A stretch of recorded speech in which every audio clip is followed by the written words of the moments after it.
Hey, what's up, guys? Welcome to Lion's Heart. And in this video, I'm going to be talking about the levels of sexual intelligence based on the spiral dynamics model. So, first off, if you're not familiar with it, spiral dynamics is basically a model of human development that shows how humans develop with their cognitive capacities and their, ability to think and their consciousness levels and the complexity of their thinking through these different stages. There's about 7 to 8 stages, and they're color coded. So at the lowest, you have beige, purple, and then at the higher levels, you get to like yellow and turquoise. So basically, what they've done is they've done a study with thousands of people, maybe tens of thousands of people over a very long time period. And they collected this data around how people think, how people perceive the world, how they think about relating to others and their community. And basically, they came to the conclusion that there's basically these stages that people are either in or they're moving through that pretty much every human falls into. And what's super interesting is that we can actually see this play out over history, over time. So we can actually see, we can measure where people are today, and then we can actually see where these human developmental levels were dominant or very active in human history. So it's a really fascinating model of human development. And it's, once you see it, once you are presented this spiral dynamics model, and then you see it in the real world and you see it in reality, it's pretty mind blowing. It's like you have a bird's eye view on human development, you have bird's eye view on human psychology and how people grow through these levels, and also what's possible in the future. And it's really fascinating and mind-blowing, and it's an incredible model. So what I've done here is I've taken that model and I've put it into a romantic sexual kind of container, to where in this video we're going to go through the levels of development of your sexuality, of your romantic partnerships. And I think this is going to be a really mind-blowing and cool episode for you guys, because you'll get to see, maybe past stages that you've been through, and then maybe you'll see the stage where you're at, which based on spiral dynamics, I think most of you guys are probably in orange and green. And you can also see what's possible for the future, like yellow and turquoise, which are the highest stages. And it's actually very inspiring because you can see, what's possible in a relationship. And as you move through these stages, there's much less conditional love. There's much less like needing something from the other person. There's much less of these roles of like man and woman, and you have to do this and you have to be that. And as you go higher and higher, it's more about, the spiritual aspects of a relationship, love, universal love, consciousness, benefiting all of humanity, these things. So it's really a beautiful way to see this developmental levels. And let's dive in. So we're going to start with beige, and beige is like, you can just think of beige as like the very base level of survival. This is the base level of any kind of organism, like developmental level. It's basically just eat, sleep, fuck. Like this level of development is just pure survival. You can think of it even like, let's just go beyond human development. Like this is like two worms, basically. This is just like two organisms that are reproducing, right? So it's basically like survival of the fittest. It's basically like who's closest. Sexuality at this level is very raw and primal and basic. Like there's no seduction. There's no like courting process. It's kind of just, you're close to me. I'm a worm. You're a worm. Like, let's do this.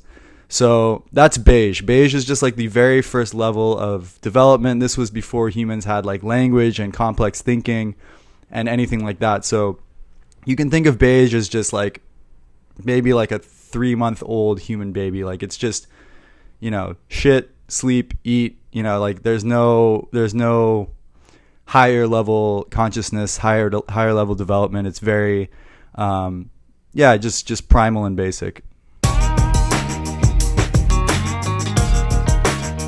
After stage beige, we go into stage purple.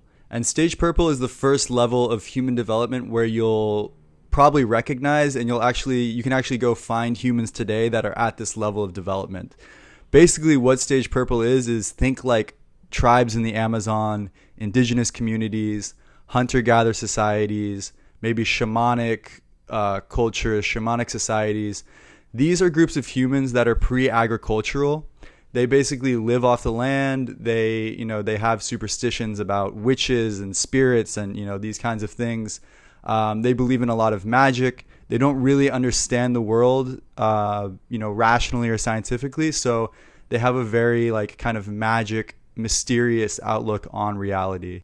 Currently, about 10% of the population is at stage purple of the world population of humans. So this would be still people who are living, in tribes and indigenous communities, things like that. Maybe many of them haven't even been discovered. And they actually, when they were dominant within human history, was somewhere between 50,000 to 10,000 BC. So this was the oldest version of humans who, evolved. And this was kind of like the early human. This was kind of like our ancestors. They were developing complex thinking. They were able to use language. They were able to, have tribes and communities and form systems and culture and taboo. So it wasn't like Beige where it was just pure survival. This was a little higher complex thinking. And as you know, these tribes have, rituals and customs and these things. So in purple, what does the masculine-feminine dynamic look like? Well, because we're going back to tribal societies, these were very communal groups, right? So everything you did had to serve the tribe. It had to serve the group. So basically, you had to kind of fall into these roles, right? Because that was what kept things the most, organized and together. And, that just kept things simple and easy. It's like the man does this, the woman does this, right? So it's going to be very role-based in these dynamics. So the woman might be, gathering berries, weaving clothing, taking care of the children, basically just doing very, female hunter-gatherer society role-based things. That's what the feminine looked like. The masculine, of course, is going to be, hunting, fighting wars, protecting the tribe, protecting the family, these things. So you can see that in this society, it's very role-based, right? It's very much like the woman acts like the female and the male acts like the male, and there's really no going back and forth between that. There's really no crossing that line. And if you do cross that line, it's a little bit dangerous, maybe even because, the tribe might kick you out if you're not really playing your role and you're not really doing your part. So this is probably where social anxiety stems from, is this, these tribe-based communities where we had to play a certain part. Okay, now for the juicy part. How is the actual sexual attraction and the seduction and the romance look in purple? So basically, we have to go back to, natural human hunter-gatherer societies and really look at it through their eyes, right? So what's their prime motive? It's going to be the survival of the tribe, right? So everything that they do is going to be around the group and the tribe. And in a similar way to how we see in nature with elephant seals and lions and red deer, there's going to be more of a hypergamy in the group. So what that means is that there's basically going to be the males who have high status. They're basically the chiefs, the shamans, the hunters, these kind of guys, the warriors. They're going to be kind of at the top, and they're going to have much more optionality with the females in the tribe, who are naturally going to be more attracted to them because they want to bear the strongest children. They want the most resources. They want the protection that these men can provide. So basically, these kind of guys are going to have, the most optionality with the young, fertile women. And they might also, in some cultures, have multiple wives. So there might be a chief with 3 or 4 women that he's having children with. But another thing to remember in this model is that these tribes are very communal. So it's really a group effort in raising the children. It's not really mother, father, this is our kid and only we raise the kid. It's kind of in these tribes, when someone was pregnant and a kid was born, they would kind of become the tribe's kid and everyone would take care of it. So that would kind of be how the actual dating and mating process would be. And then sexual attraction is usually built through, obviously these status symbols. So for men, to have the women attracted, they would need to maybe go have like a hunting trophy, or they would need some kind of ritualistic shamanic magic mask, or they would be very good at courting at the full moon drumming circle gathering, right? So seduction, if you want to put yourself in your own shoes, like if you were in this tribe, let's say you're in the tribe and you're a hunter, you have some status in the tribe, and you see Kokinawa, the beautiful chief's daughter, at the full moon drum circle party, and you go over there and you kind of make eye contact with the chief, and he kind of like looks at you and says it's okay, and so you kind of start, doing a little shimmy next to her. She's in her, leopard skin skirt, looking fine, and you just start moving with her, dancing with her. And all of a sudden she's kind of coy and shy, but then eventually she opens up and you guys are dancing together. And, from there, the seduction process is started, and you can kind of go on and see where that leads. So, yeah, that's kind of like how the purple stage is going to look. It's going to fall into these roles. There is going to be like an expectation to it. Like, like the weakest hunter in the tribe is likely not going to go for the chief's daughter kind of thing. There is like, taboos around sex, there's certain like rituals depending on the culture in the tribe. But this in general is how like seduction and attraction would look at stage purple. And lastly, on purple, how does the sex look like? So obviously this is going to be very variant based on the people and the tribe and their culture, but we can kind of imagine the sex is going to be pretty natural. There's going to be some taboos and, like cultural things around it, but it's not going to be nearly as much as we have in today's society, especially at stage blue, which we'll talk about soon. This is going to be kind of just like the natural form of sex. It's going to be very organic. It's going to be very, probably more relaxed. They might do some magic or rituals before they make love. That's kind of how the sex is going to look. And then the romantic partnership, it's going to be very role-based. It's going to be very like, you're the woman, I'm the man. As long as we're doing this, the love is there. As long as you're playing your role, I'm playing my role, the love is there. Luckily they have the tribe, they have that support, they have that community. So it's not just on the man and the woman's like relationship. I don't know how much of like an actual relationship they actually had. It was probably there was probably much less like kind of taboos and expectations. It was probably much more relaxed at that time. Some examples of purple from TV and movies that we could look at could be like Pocahontas and John Smith, more on Pocahontas. Tarzan and Jane, more on Tarzan. He's the more purple. The Lion King, the couple in The Lion King. And lastly, Planet of the Apes. Even though they're apes, they've formed language, they've formed complex thinking. So they're basically stage purple. And they have, relationships within that tribe. So Planet of the Apes is probably the best example, actually, of what stage purple, romantic dynamics look like. So this is how romance looks at purple. Now let's move on to red.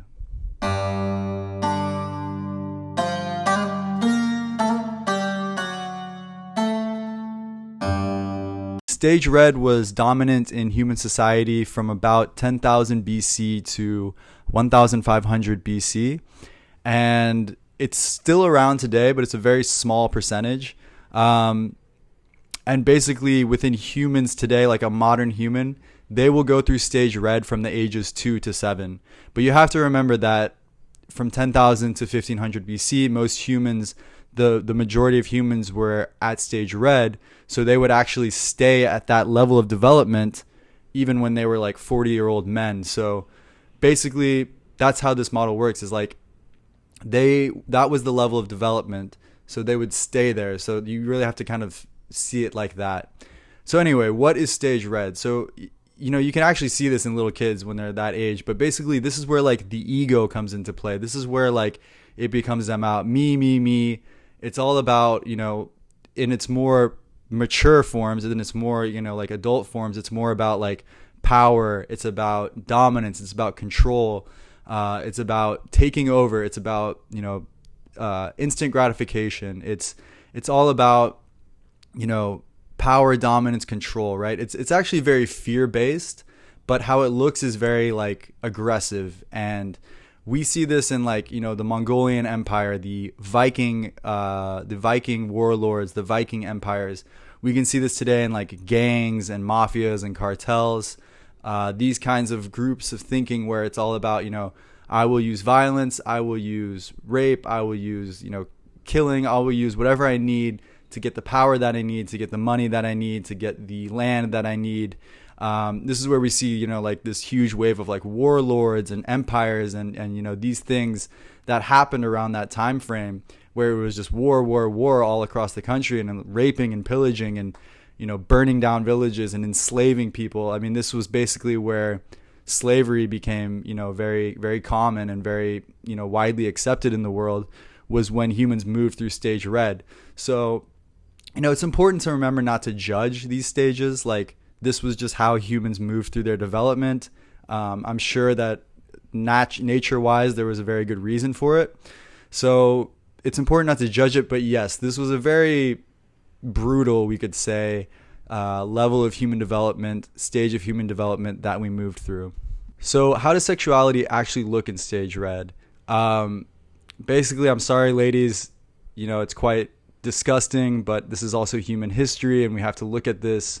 This is kind of where we came from. But basically, stage red sexuality is very one-sided. And because usually the males had power and they had the war and they had the, at this time, they were basically, the dominant one in the relationship. There was very little say for the women of,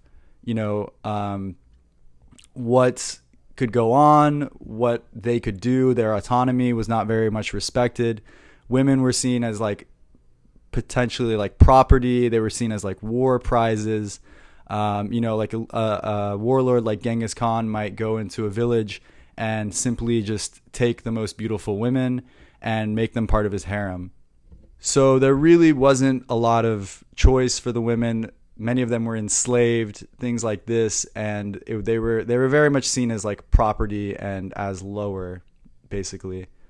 However, this doesn't mean that all relationships in red were just, sex slaves and pieces of property and things like that. There were many relationships in red that were just harmonious, and they would grow old together and die together. They would raise kids together. A couple in red might do that. However, we still have to remember that there's very much a power dynamic in red, and the male was still making all the choices in the household, things like that. He was very much in control. The woman still had very little say in what she could do and her autonomy, but it wasn't like as aggressive as like a sex slave or a concubine or things like that. And we can also see the flip side of this. There were some women at stage red who actually would gain control through a much more subtle process. Like Cleopatra, with her seductive capabilities and her emotional skills, was able to actually influence Julius Caesar. So we can see how like women at stage red, maybe these were like the mothers of princes and kings, or like the wives of warriors and things like this, and they were actually able to kind of manipulate their agenda through manipulation of these men. So it kind of goes both ways, but yeah, for the most part, it was very much a dominating, controlling kind of relationship. It was very, one-sided. There was not a lot of attention, care, or respect put on the woman and her needs, unfortunately. And how does seduction and attraction work in stage red? So basically, it's going to be like the most attractive guy, I don't know if there's much seduction happening, but it's like the guy who is has the most sexual optionality is going to be the guy who has the most power and the most dominance, because stage red is all about power, dominance, and control. So, maybe there's even an attraction there, right? But there's not a lot of choices, right? So it's hard to describe, but basically, the warlords, Genghis Khans, the Viking chiefs, like these kinds of guys, there wouldn't be a lot of a seduction process. It would just kind of be a taking. However, it wasn't always met with resistance, and it wasn't always something that was fought back. Some women actually at this stage found that desirable and attractive. And we can actually see that with the example in Troy with Achilles and Briseis, the Greek princess that they enslaved and took to their side. And then we actually see, like, at first, it's very, Achilles is very much, in control of her. He's just, has all this power over her. And then there's actually a love that kind of forms there. So interestingly, I mean, it's not the most optimistic example, but, interestingly, there is still some kind of like love and seduction, but it's very, very limited. The love is very, the romance is very limited. It's very much a power thing. And if the person that doesn't have the power steps out of line, then there's a very short fuse for punishment, retaliation, consequences, these kinds of things. In Stage Red, how did the actual lovemaking and the sex look like? Well, as we've been through quite brutally over this stage, it's very one-sided. It's very, it's going to be very like using. It's going to be very like focused on one person's pleasure. It's going to be very much one-sided. It's going to be, seen as the male is going to be seeing the female as basically an object of pleasure. There's not going to be a lot of care about her needs, about her heart, about her sexuality. So in this form of sex, it's very, it's very one-sided, we could say, at the least. And some examples of Stage Red would be like the movie 300, the couple in 300, King Leonidas. Again, it's very like role-based, but he's not like, enslaving her, but it still was Stage Red.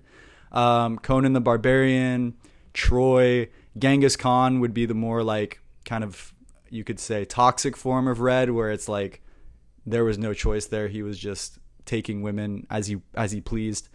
So Genghis Khan, like Viking chieftains, and then in today's world we could see it with like cartels, like maybe like the relationships and cartels that they have with the women, mafia, things like Scarface, things like The Sopranos, The Godfather. These kinds of relationships were and are very much Stage Red.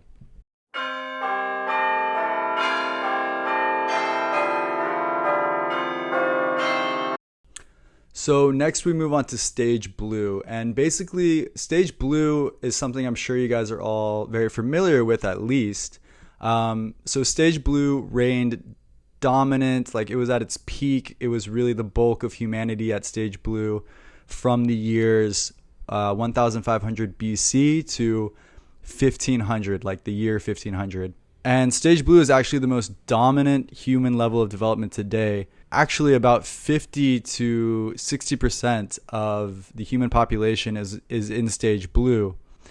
And basically, Stage Blue, it's very religious. It's very, like, think of like, medieval Christianity.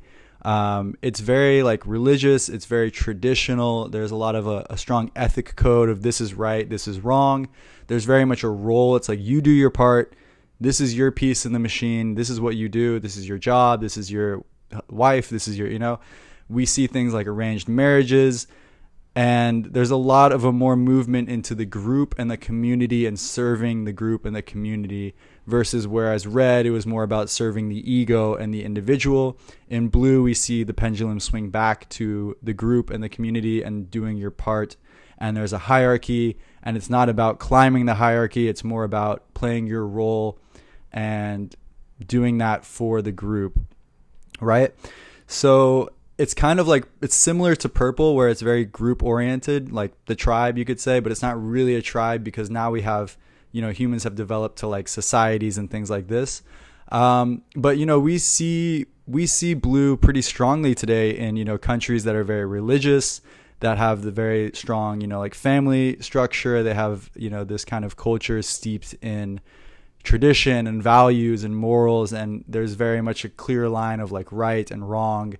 This is all very Stage Blue. So I'm even if you're not Stage Blue, I would guess that most people watching this are like orange or green. If you're living in a city, you're probably orange or green. But you at least know and have affiliated and seen Stage Blue. We've all had those friends that are from, very traditional Christian families, or, Islam families or Jewish families. And we've at least seen and tasted like how these people think and what they, what their way of seeing the world is. So this is kind of like an overview of Stage Blue. It's very traditional, very steeped in values. Overall, it's pretty healthy. I mean, it's much better than red, and it's more developed than purple. But there is downsides to it in the group think. There's not a lot of autonomy, uniqueness, individuality is not very celebrated. And there can be this kind of toxic mindset of like, our group is the chosen group. Everyone else is wrong. Everyone else is bad. Everyone else is going to hell. There's kind of this like literal interpretation of God and the Bible and these stories, like Jesus's blood was actually wine, things like this. But overall, it's very much an improvement from red.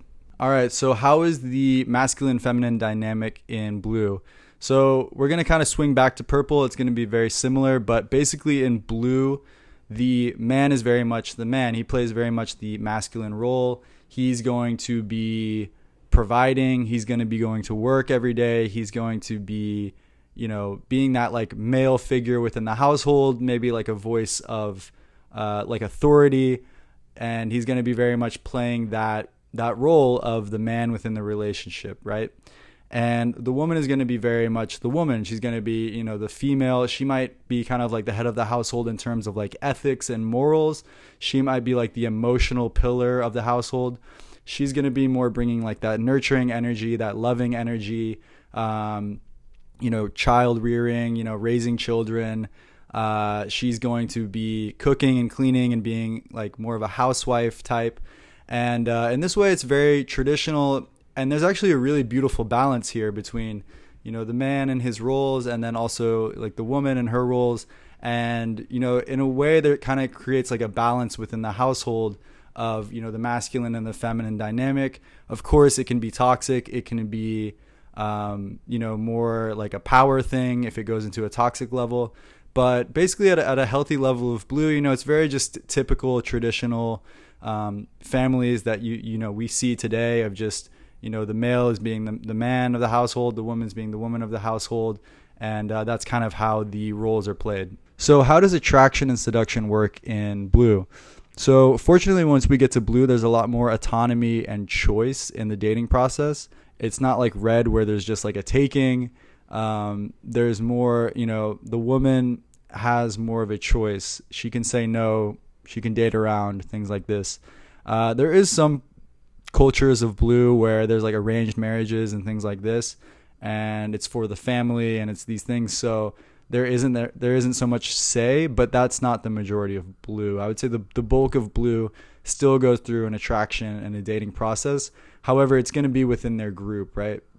It's going to be within their church. It's going to be within their community. So how does the man attract the woman? Like, what is attractive to women at stage blue? And what this is going to look like is, qualities of hard work. Maybe he's very devoted to the religion. He has some status within the community. He's giving back to the community. He has a high position within the community.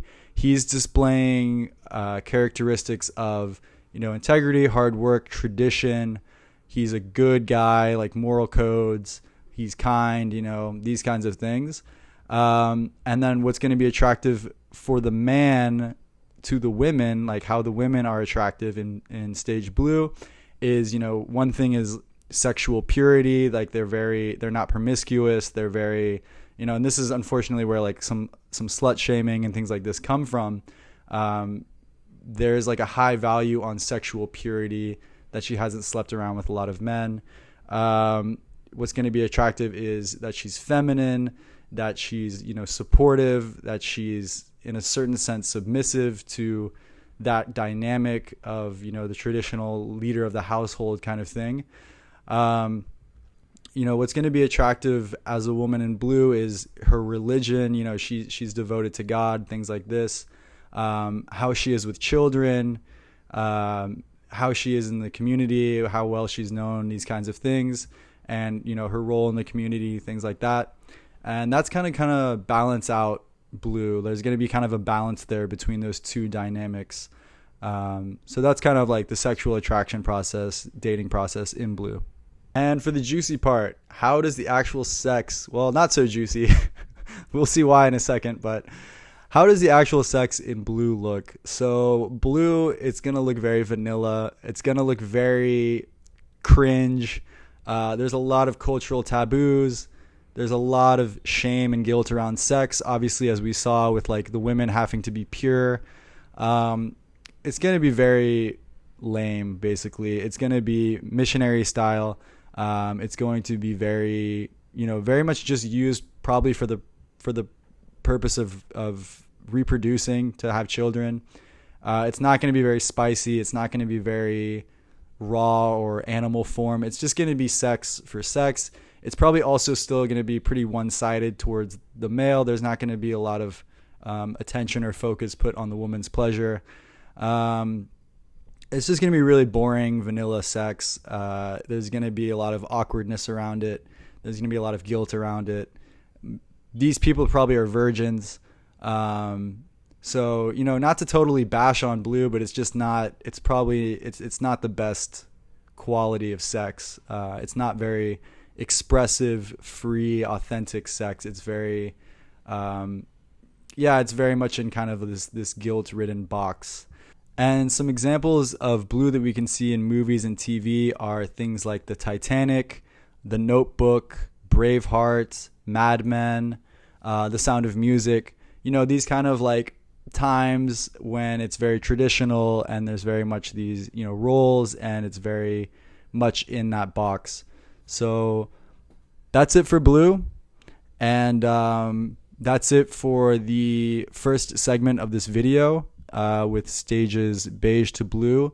In the next video, we're going to cover orange, green, yellow, and turquoise. And that's going to be much more of an inspirational video. That's going to be much more of, what's possible with relationships and sexuality and love and romance. These first couple stages, it's a little depressing. It's still very like role based. There's still a very strong power dynamic happening. There's not really a lot of unconditional love. It's very conditional. It's very much a love based on, if you keep doing what you're doing and you're serving me in this way, then I'll keep doing what I'm doing and serving you in this way. It's like we play our roles. As long as we're playing our roles, the love is there. As we go into orange, green, especially yellow and turquoise, it's going to be very inspiring to see what true spiritual, unconditional love relationships look like and what's actually possible there. So I'm looking forward to sending that out next week. And lots of love, guys. Talk soon. Cheers.